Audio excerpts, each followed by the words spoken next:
అమెరికాకు ఉన్నంత దాహం రష్యాకు లేదు.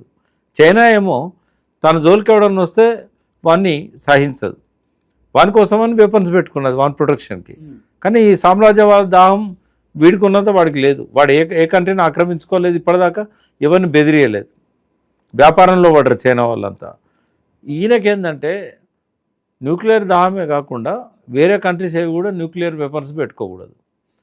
అయితే ఇప్పుడు జరిగే వారిలో బహానా అది. ఇప్పుడంతా ఆయిల్, ఇరాన్ లోపల ఆయిల్ నిక్షేపాలు చాలా ఉంటాయి.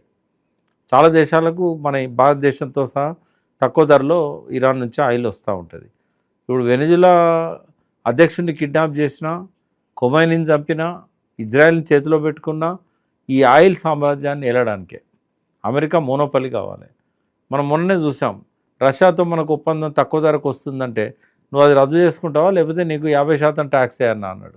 మన అమెరికన్ ఎక్స్పోర్ట్స్ అనేవి ఎఫెక్ట్ అవుతాయి అని చెప్పి ఇక్కడున్న వ్యాపారస్తులంతా మళ్ళీ మోడీ మీద ప్రెజర్ తెస్తే మోడీ సరెండర్ అయిపోయాడు.